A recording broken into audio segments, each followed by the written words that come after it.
Best worst case scenario podcast.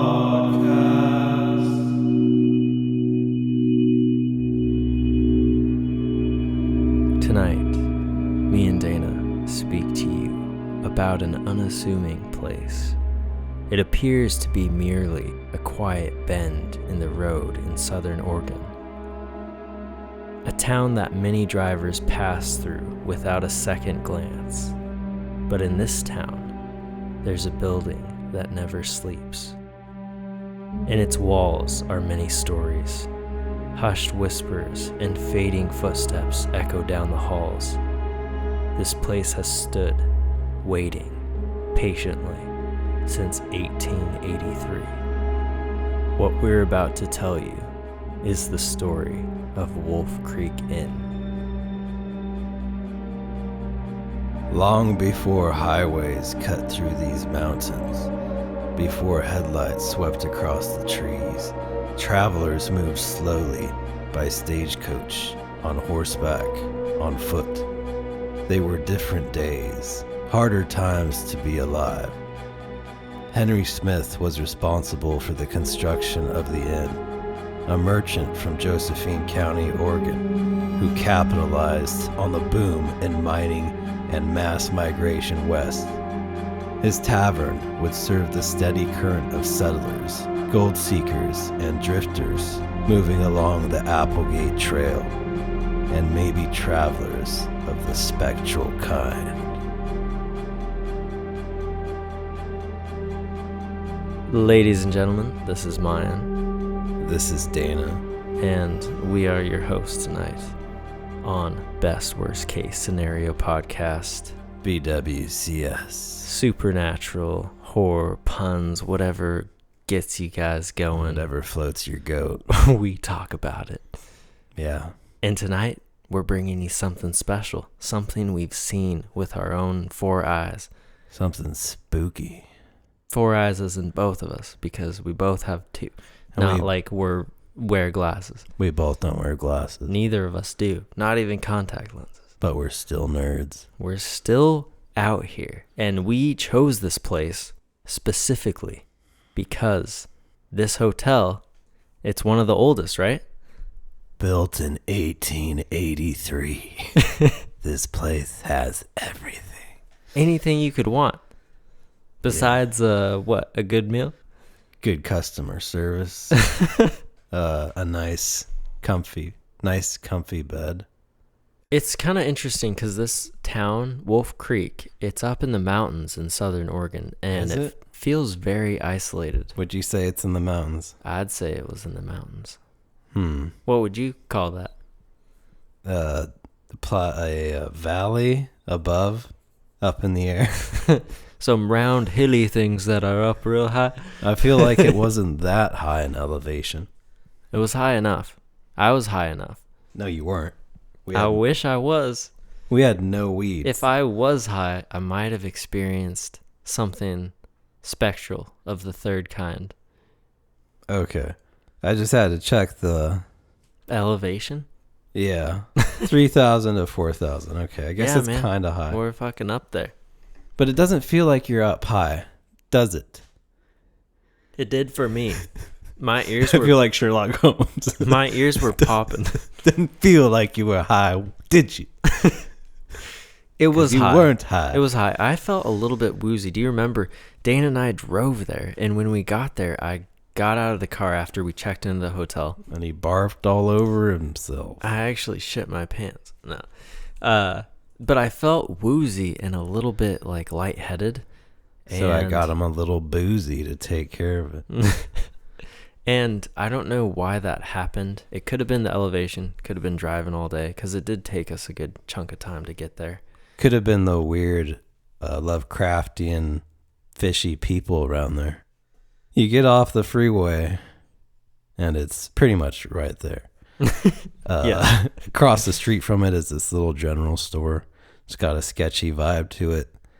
They close at 8 p.m., which is kind of bizarre for a gas station. But do you remember the reviews? We looked on like Google to look at the reviews, and someone said that they had seen a guy in there with the biggest shoes they've ever seen. in their life.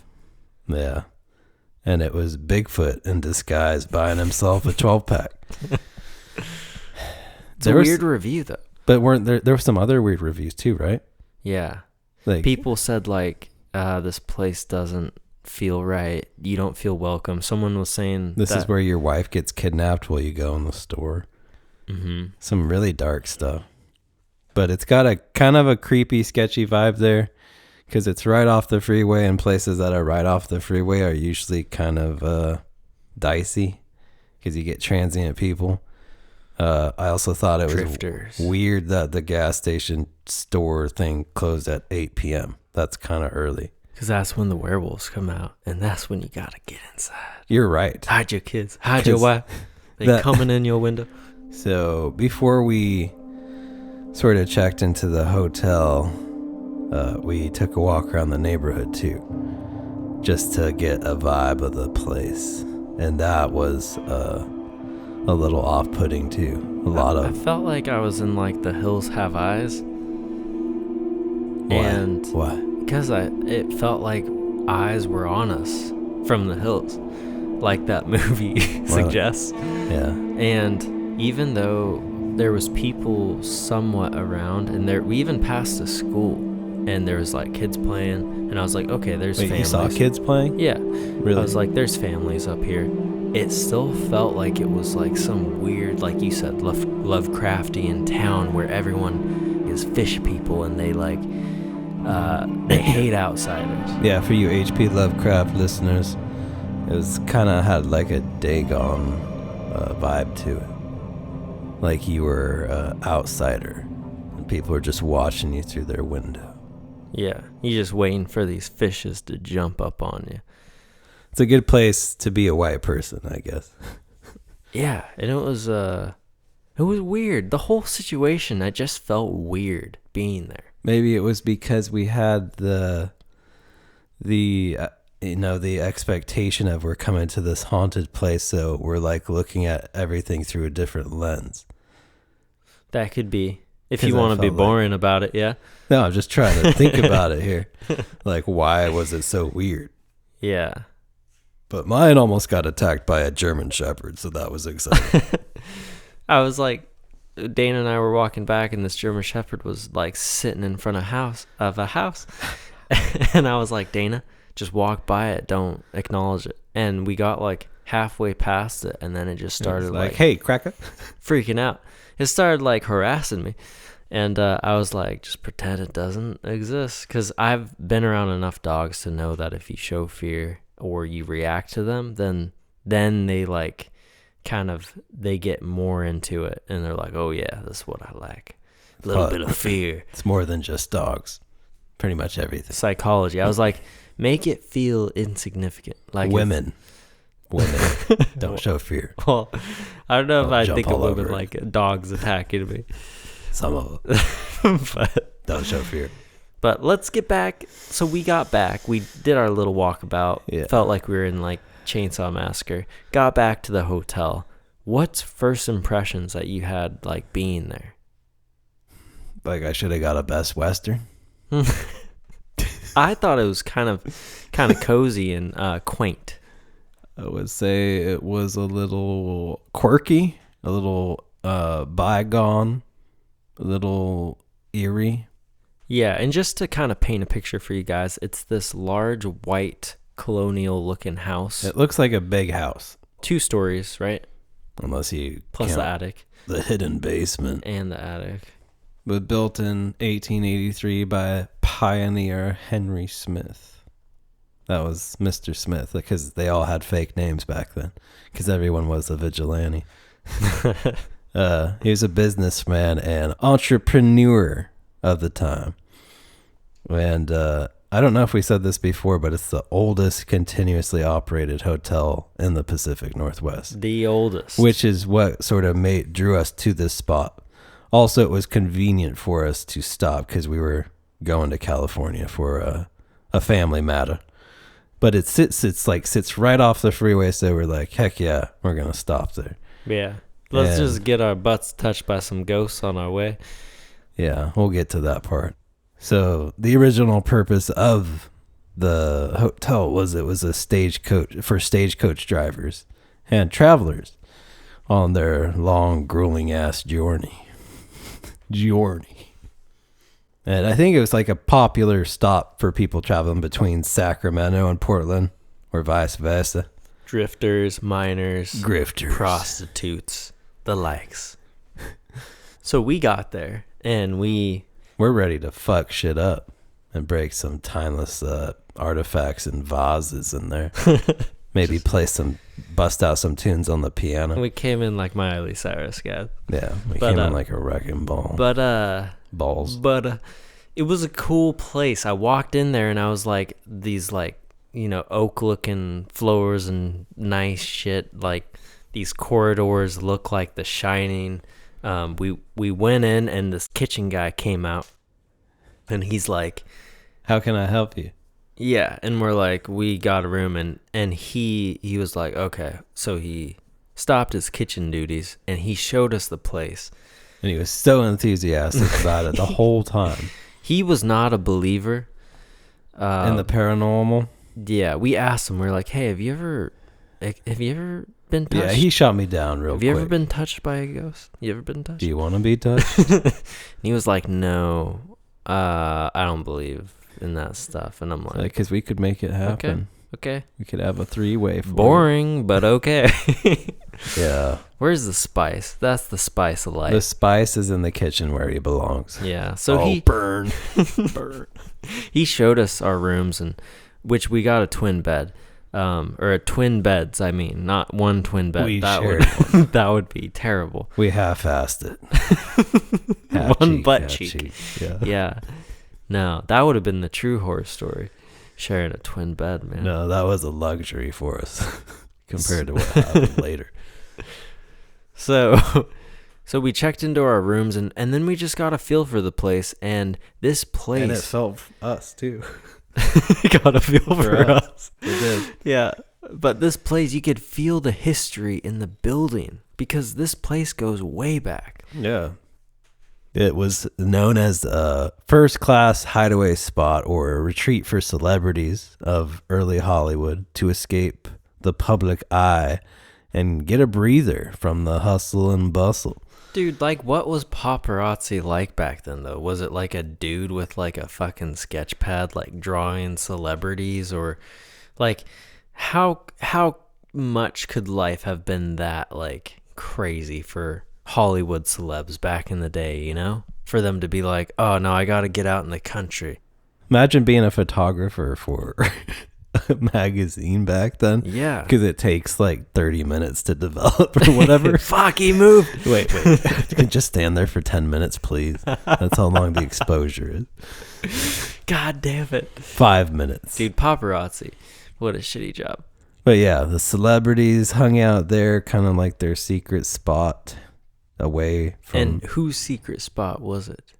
Some of these people that visited there were Clark Gable and do you know who that guy is? I don't know. Never heard of him, but I'm sure some people listening do. He was a big deal. Who know their old black and white movies. Yeah. Clark Gable. Motherfuckers. Clark Gable. He was an actor, and he stayed there with his wife, who was also an actress, named Carol Lombard. And you also had author Jack London, who's a pretty famous, he's prolific big, author. Everybody knows Jack London that reads a book. You had actor-director Orson Welles, who's known for the film Citizen Kane. Orson Welles? Yeah. Dude. He stayed there.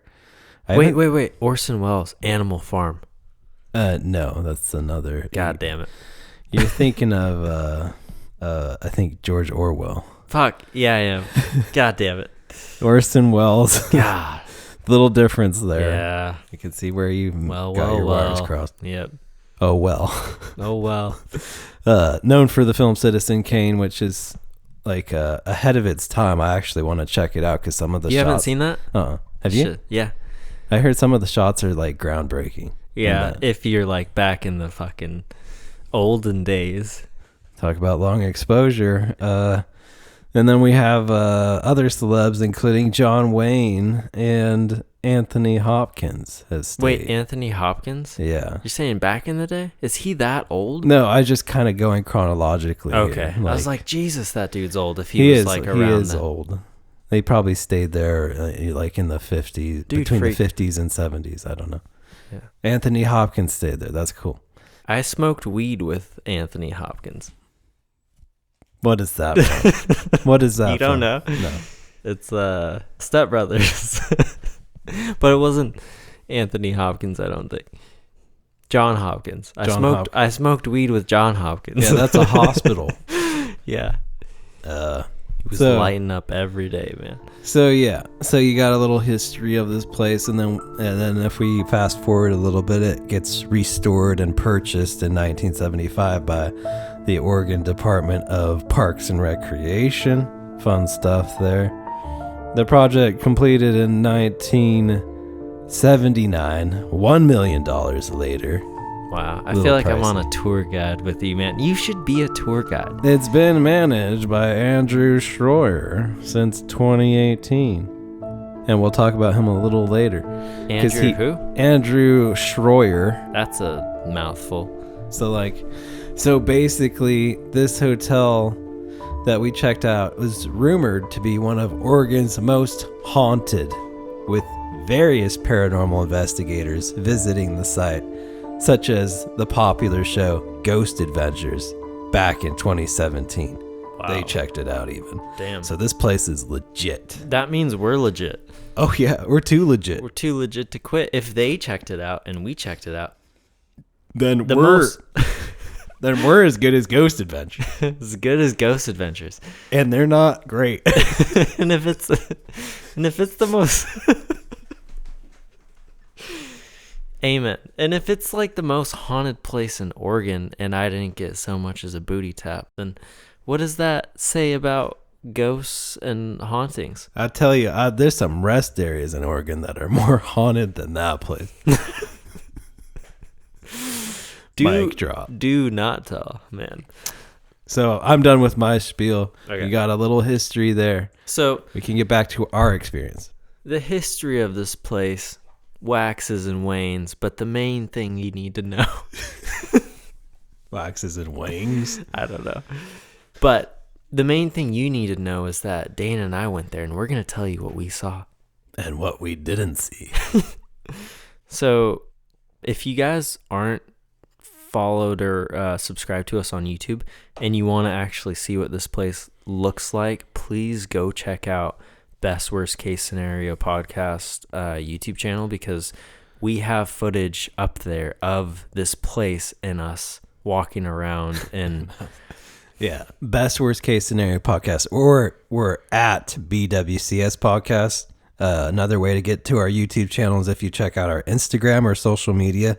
You can check out our link tree, and that'll take you to YouTube. So, yeah.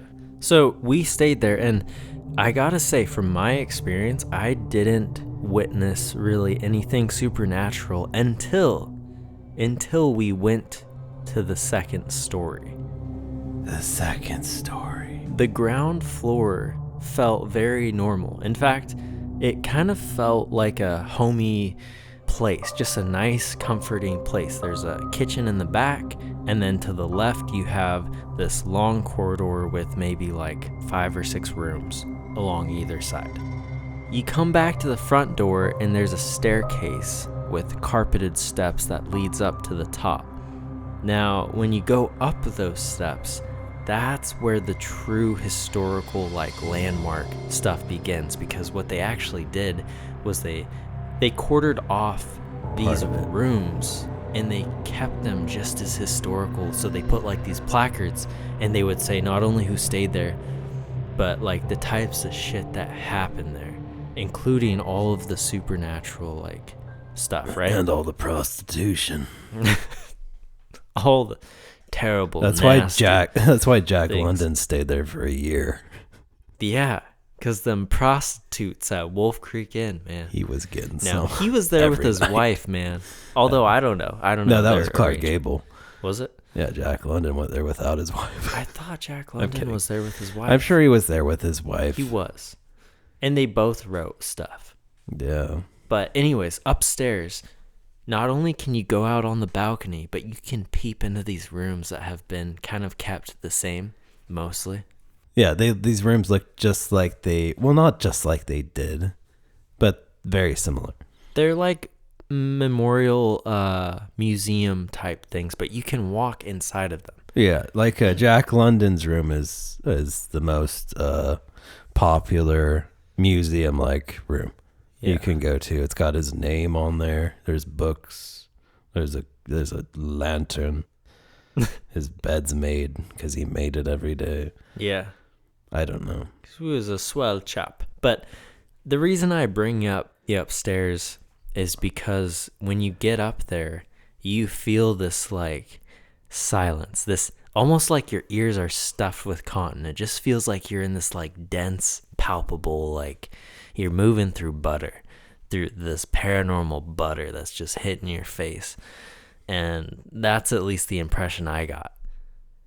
Huh. Well, it's kind of like it felt different in different areas, right? Upstairs.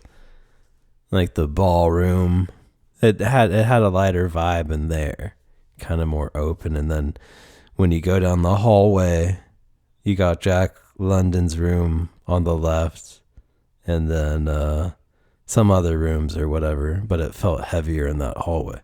And super quiet. Yeah. It felt like you were in like you were almost underwater. Yeah. So that's interesting. Yeah. I've never experienced anything really paranormal myself, except for obviously the episode that we did. Like when we were younger, I kind of have some paranormal memories, but this place did feel weird. Yeah. There's so much history in there and so many different kinds of characters and people that have stayed in there. And like businessmen and prostitutes and artists and celebrities and the whole array. It's a wild party in there. The Wild West. Wild. So yeah, we checked out the upstairs. We went to sleep late that night, not really knowing what to expect. Well, we kind of were hoping. I was tired. We had driven a lot that day, and so when I hit the bed, I actually did not fall asleep fast. No, I didn't. It was hot. It was a hot night. It was a hot night. We didn't have to wear pajamas. We didn't, but we did because we have dignity. Because it's pride. the decent thing to do. We're both decent. Decent men. Like that. Wear our pajamas, damn it. That'd be scarier if I turned over and you were just ass naked versus a ghost standing there. You're right. Like I would take the ghost. Mm-hmm. Me too, man. Let's segue though. This place. There's also some legends associated with it. Legends. Things we can't corroborate for sure, but that might be true. These legends all apparently happened under the roof of Wolf Creek Inn, and they're oftentimes attributed to the ghosts and sightings that people have within this place. We're now going to tell you guys those legends, and you guys can make up your own minds. Room 8. The Little Girl. Stories say it was sometime between 1890 and 1910 when a father and his young daughter arrived by stagecoach one evening. The girl, often called Emily in later retellings, seemed quiet and perhaps even a little withdrawn. What most the guests remembered was the father. He drank heavily and seemed unstable while in the dining room. Late that night, an argument began in room 8. The muffled voices behind a closed door grew louder and louder. It escalated until a high-pitched scream echoed through the establishment. And then nothing. No one intervened or even investigated. As was the case in many frontier towns, people were slow to get involved in other people's family matters. The next morning, the father's heavy boots descended the stairs alone. He told the innkeeper his daughter had fallen ill in the night and that they would leave at once. He settled their bill and departed. Later, The inn staff reportedly found signs of violence in the room and a dark stain that never seemed to fully fade from the floorboards, no matter how much they scrubbed. To this day, visitors who stay in room 8 often report the sound of soft crying just after midnight. Others feel a small weight at the edge of the bed, as though someone light and small is sitting there, waiting. Room 5, the Prospector's Knife. In the late 1800s, towards the end of the major Klondike gold rush, miners passed through the inn ceaselessly. Most kept their findings secret for fear of theft and murder on the road. 2 such men took room 5. They had been drinking downstairs earlier in the day and were witnessed by many. Later on, guests heard a shouting match erupt from their rooms. Clips of phrases were heard about a leather pouch and the gold therein. Other patrons of the inn, as the legend goes, heard accusations of theft and an apparent cheating at a claim near the Rogue River. The argument led to a crash, a curse, then a thud against the wall. By the time anyone dared approach, only one was found. He lay bleeding from a knife wound. The other man had vanished into the night, perhaps escaping aboard a southbound coach. Guests who now stay in the room report it grows inexplicably cold. A few hear the scrape of metal on stone, slow, deliberate, as if someone is testing the purity of gold in the dark. The Attic. Clara's Vigil. In the early 1900s, a young woman, often named Clara in retellings, arrived alone. She had letters. That much the story agrees on. Letters tied in ribbon. Letters from a man who had promised marriage. She took a small room and waited. Days passed. Each time the stagecoach arrived, she would descend, hopeful, then retreat again. Hope dimmed, but not extinguished. Finally, word came. Her lover had married another. What happened next is told in whispers. Clara climbed to the attic. It was nothing but a storage area with heavy beams, empty and desolate. The night went by quietly. When dawn came, she was found hanging from a rope, looped over one of the rafters. The staff removed the rope.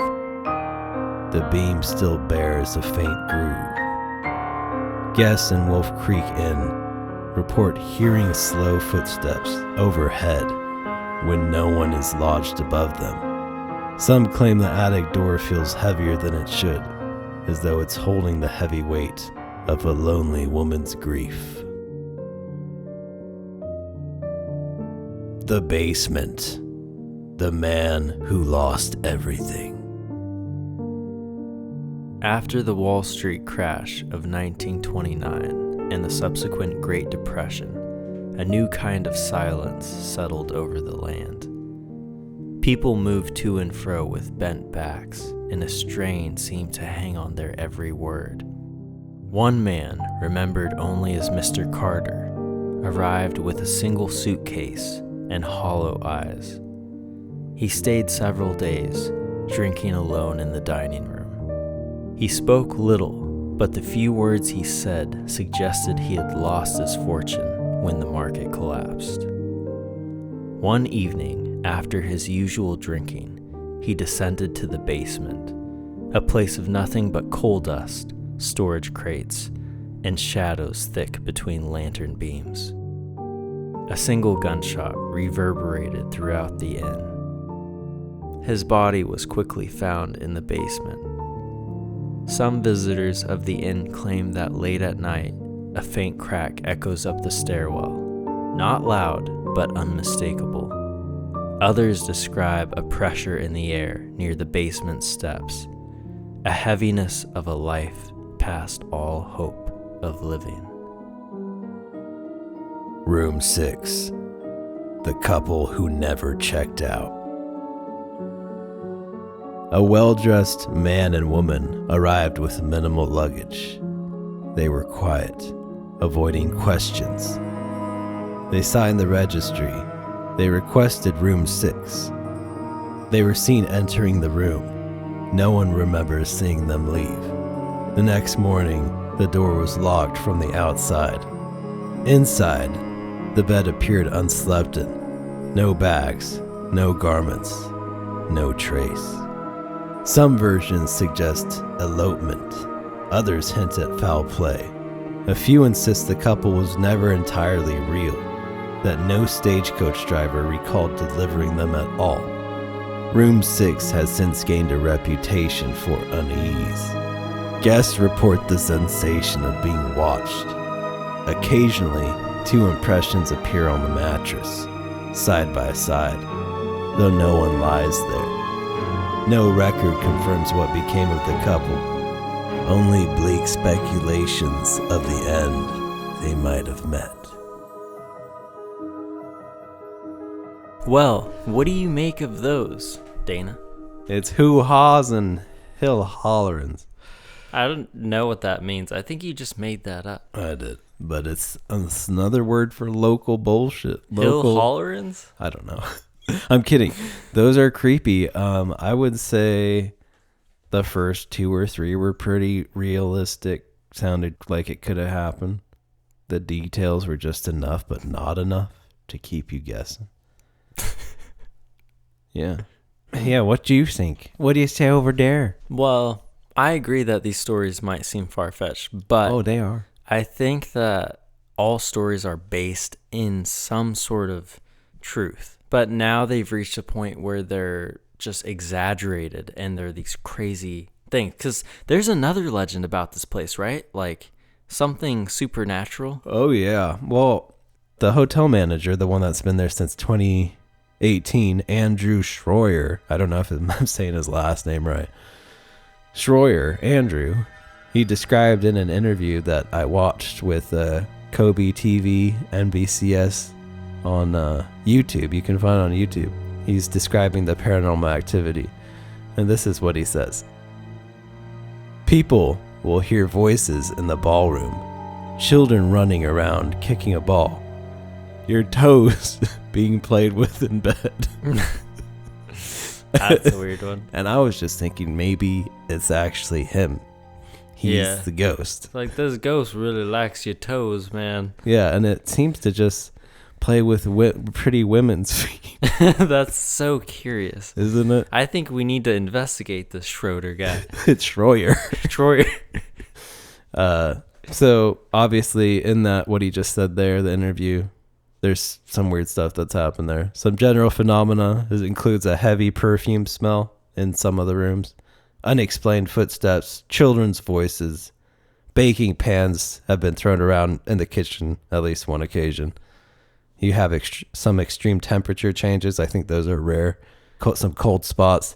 Sounds like some bad heating to me. And then you have the piano playing. It's been reported that it plays by itself sometimes. People will hear the music playing and they'll go out there and no one's in the living room area. But what else? Isn't there some other paranormal stuff? Yeah. So Jack London. Jack London's ghost is said to linger around the hotel since his death in 1916.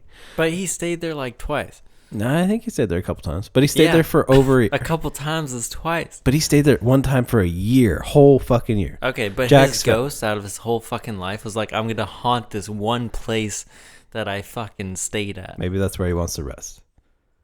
You gonna blame a guy for that? So Jack spent over a year there in 1911, where he finished one of his books titled Valley of the Moon, which I've never read and probably never will. Reports claim seeing his apparition in or near the room he used to stay in, which is now preserved in a museum-like state, which is what we got to experience and check out. And actually, if we post some of the photos from our experience, you'll be able to visit and check them out on our Instagram or social media. I don't know. Maybe he's still writing books in the ghost world. I guess you could say he gives a whole new meaning to the term ghost writer. Yeah, that's funny. Yeah, that's funny, dude. Yeah, isn't it? That's a knee That's slap. a good one. That's a good one. Those knees are getting slapped tonight. By some ghosts. Some cheeks are getting some ghost cheeks. The ghost clapper. And then you have after Jack London, you have the vampire apparition, which is likely, this is what I wanted to get to. It's likely some local bullshit lore. But a But vampire? I'm gonna tell you anyway. Yeah. Whoa, a vampire, like blood sucking and other sucking. I think it was just Robert Pattinson staying there, and then it started the rumor. Did he stay there? I don't know. Okay, damn it, you got my hopes up. I was like, that would have been cool, man. So the most unsettling apparition is probably the vampire-like creature spotted lurking the grounds, mostly indoors. He's like an indoor-outdoor vampire. Sometimes they feed let him him some in. kibble. Yeah, and then they let him out through the little vampire door. Yeah. Local lore describes it as having large fangs. Duh. Like most vampires. Like most vampires, with blood around its mouth. Another telltale sign. That makes sense. It's seen peering around doors or at the end of hallways, staring menacingly at the witness before vanishing. This really reminds me of what we do in the shadows. All of this. It may have even bitten a guest on the neck while they slept. Somebody reported waking up with 2 bite marks on their neck. But someone needs to keep him on a tighter leash, man. They can't let him go out sucking blood like that. You know, I'm wondering if it's this Andrew Schroyer guy. He like gave some chick a real hickey, and it just looked like a vampire mark. So moving on, you got the stagecoach another apparition, the final one we have here. Save the best for last. Stagecoach driver, known as One-Eyed Charley. Charley died in 1879, before Wolf Creek Inn was built. However, reports of an apparition matching her description have been seen on the main floor. Her description? Yeah, I'll get into this. Although she died before the hotel's time, here's the strange history behind One-Eyed Charley and why I think it's possible that she might haunt the property today. So, One-Eyed Charley was a legendary stagecoach driver in California. Born in 1812 in New Hampshire as Charlotte Parkhurst. Ooh. She endured hardships starting at a young age, losing both her mom and brother. Charlotte and her sister ended up in an orphanage, and at age 12, Charlotte ran away and changed her name to Charley. Okay, why are you just describing the plot of Mad Max Fury Road, though, Dan? Well, this is Furiosa. I think, what's his name? Does she have a mechanical arm and a one eye? Maybe. She sounds like a badass. Yeah. Like so much shit happened to her. Yeah, so her and her sister get thrown into an orphanage. She runs away, leaving her sister behind. Changes her name to Charley and assumes a more masculine identity and began dressing more boyish. I'm a man. I'm a boy now, boy. Charley fortunately met a man named Ebenezer Balk. What? Who took her under his wing and taught her how to work as a stable hand with horses, eventually leading her to learning how to drive stagecoach. That's cool. It sounds like stick shift. Stagecoach? Yeah. Well, basically learning how to control a carriage with 2 horses, then 4 horses, then up to 6 and 8. I thought you just whipped their booties and call it good. No, I think there's a little bit involved there. Oh, damn. So fast forward to her late 30s, Charley moved to California for more opportunities, and shortly after was kicked in the face by a horse, which caused loss of sight in one eye, earning her the nickname One-Eyed Charley. She just sounds like such a badass. That's 2 nicknames, One-Eyed and Charley. She's just stacking nicknames on nicknames. She went on to develop a reputation as one of the finest whips, which whips is basically just a stagecoach driver term. It's the same thing. Mm-hmm. That's what they called them back then. Cool name. I'm a whip. Like, I'm a whip. I'm going to whip you into shape, boy.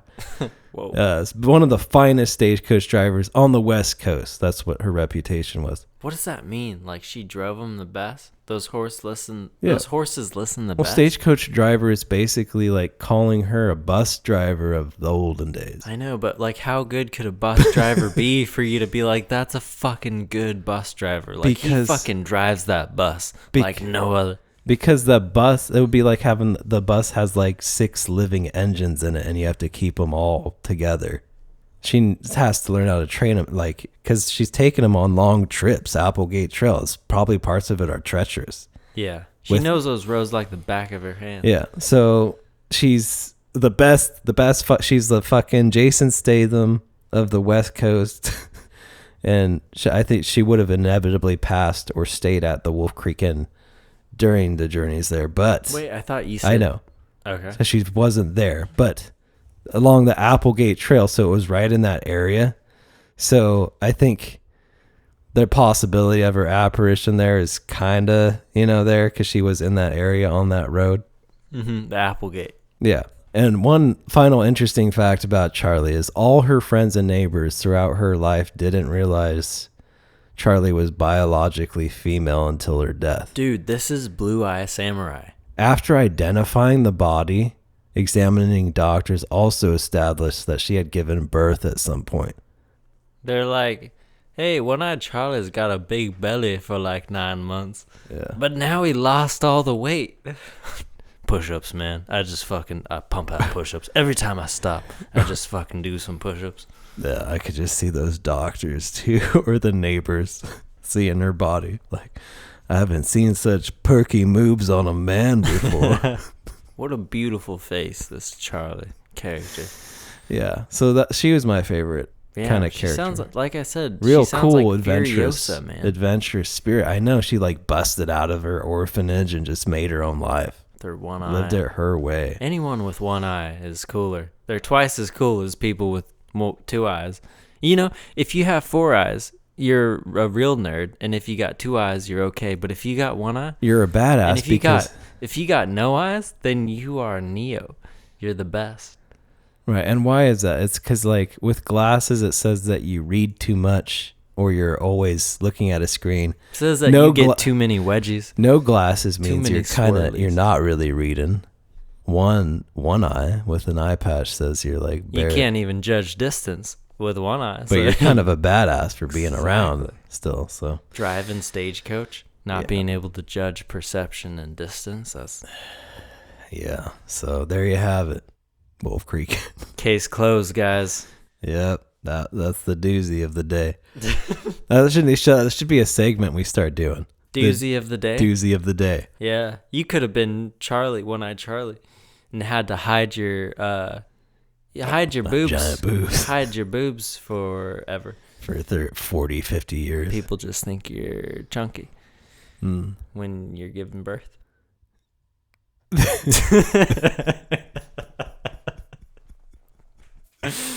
The frontier days were the rough days, I'd say. Yes. But hey, man. Thanks. Hey, man. Thanks for tuning into this episode, guys. And if you guys have stayed there, please let us know. In fact, just let us know that you're out there and listening and alive.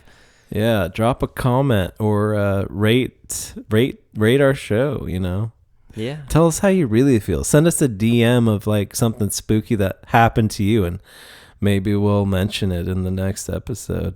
And lastly, Dana and I would like to announce that we will be releasing a line of soap. And so that we have both fathered.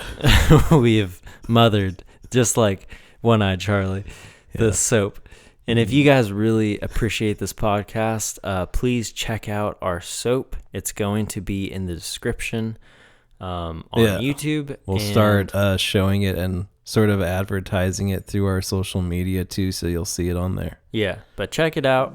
And if you really want to support the podcast, consider getting yourself a bar and so you don't smell like ass.